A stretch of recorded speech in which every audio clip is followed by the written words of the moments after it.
হাতে মাত্র 10 মিনিট সময় থাকলে 1 কাপ সুজি দিয়ে ভীষণ মজার হেলদি টেস্টি এই পিঠার রেসিপিটা বাড়িতে বানিয়ে দেখতে পারো। বাড়ির বাচ্চা থেকে বড় সকলেই চেটেপুটে খাবে। আর একবার এই পিঠাটা খেলে দেখবে বারবার বানানোর রিকোয়েস্ট করবে। চলো তাহলে সম্পূর্ণ রেসিপিটা প্রথম থেকে শেষ পর্যন্ত দেখে নিই। আশা করছি তোমাদের ভালো লাগবে। শুরুতেই আমি এখানে মেজারমেন্ট কাপ মেপে 1 কাপ সুজি নিয়েছি। সুজি গুঁড়ো করার জন্য মিক্সিং জারের মধ্যে নিয়ে নিলাম। সে সাথে মিষ্টির জন্য দিয়ে দিলাম 2 চা চামচ পরিমাণ চিনি। কেউ চাইলে এখানে চিনিটা স্কিপ করতে পারো, তবে পিঠাটা একটু হালকা মিষ্টি মিষ্টি হলে খেতে বেশ ভালো লাগে। এবার মিক্সি জারে ঢাকা চাপা লাগিয়ে সুজিটা খুব ভালোভাবে গুঁড়ো করে নিয়েছি।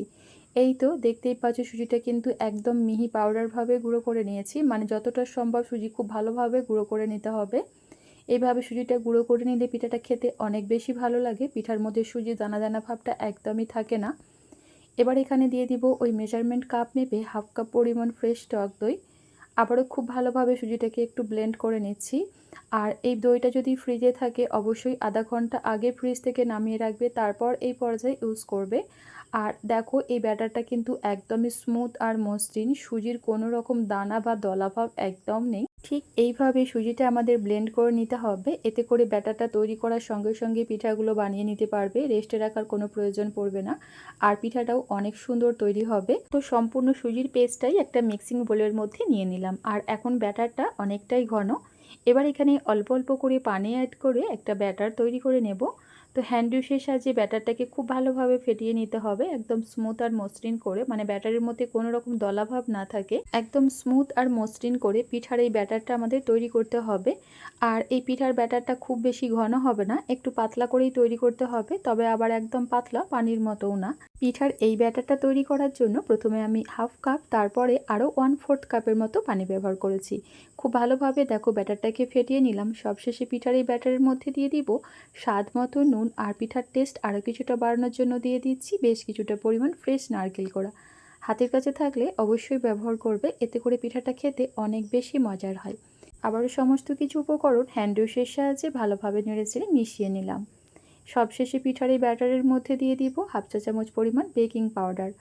পিঠার তৈরি করার ঠিক আগ মুহূর্তে কিন্তু বেকিং পাউডারটা ব্যাটারের মধ্যে অ্যাড করতে হবে। বেকিং পাউডার অ্যাড করার পর ব্যাটারটাকে আরও 1 মিনিটের মতো খুব ভালোভাবে ফেটিয়ে নিয়েছি।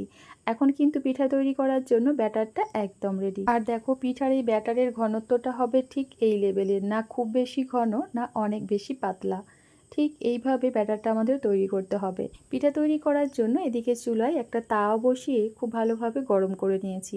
1 থেকে 2 ফোঁটার মতো একটু সাদা তেল ব্রাশের সাহায্যে প্যানের মধ্যে খুব ভালোভাবে লাগিয়ে নিলাম। এবার 1 হাতা পরিমাণ ব্যাটার প্যানের মধ্যে দিয়ে কিছুটা সময় ওয়েট করব। ওই ধরো 30 থেকে 35 সেকেন্ড। এই সময়ের মধ্যেই দেখবে প্রতিটা পিঠাই খুব সুন্দরভাবে তৈরি হয়ে যাবে। আর এই পিঠাগুলো ঢাকা চাপা দিয়ে কুক করার কোনো প্রয়োজন নেই, এই অল্প সময়ের মধ্যেই কিন্তু প্রতিটা পিঠা খুব সুন্দরভাবে তৈরি হয়ে যাবে।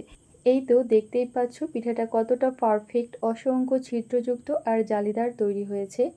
একইভাবে আরও একটা পিঠা তোমাদের তৈরি করে দেখাচ্ছি। এই পিঠাগুলো তৈরি করার সময় অবশ্যই তাওয়াটা খুব ভালোভাবে গরম থাকতে হবে, আর ব্যাটার দিবার পর চুলোর ফ্লেমটা লো টু মিডিয়ামে রাখতে হবে। তাহলে দেখবে প্রতিটা পিঠাই ঠিক এইরকম পারফেক্ট, অসংখ্য ছিদ্রযুক্ত আর জালিদার তৈরি হবে। এই পিঠাগুলো বানানোর জন্য 1 ফোঁটারও তেলের প্রয়োজন নেই।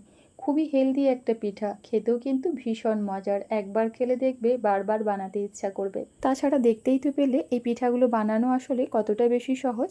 হাতে মাত্র 10 মিনিট সময় থাকলে 1 কাপ সুজি দিয়ে চটজলদি বানিয়ে নিতে পারো।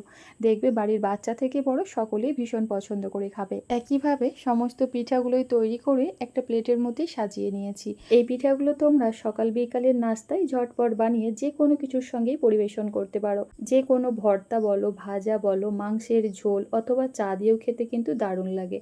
আবার চাইলে তোমরা এই পিঠাটা খেজুর গুড় দিয়েও পরিবেশন করতে পারো, খেয়ে দেখবে জাস্ট অসাধারণ লাগে। তুলার মতো হালকা নরম তুলতুলে একটা পিঠা। এই পিঠা একটা খেয়ে তো কারুর মনই পড়বে না, দেখবে যত খাবে ততই খেতে ইচ্ছা করবে। আর ঘন্টার পর ঘন্টা রেখে দিলেও এই পিঠাগুলো ঠিক একই রকম নরম তুলতুলেই থাকে। অবশ্যই এই পিঠার রেসিপিটা বাড়িতে ট্রাই করো, আশা করছি তোমাদের অনেক ভালো লাগবে। ভালো লাগলে প্লিজ একটা লাইক দিয়ে আমার চ্যানেলটা সাবস্ক্রাইব করে পাশে থাকার অনুরোধ রইল। আল্লাহ হাফেজ।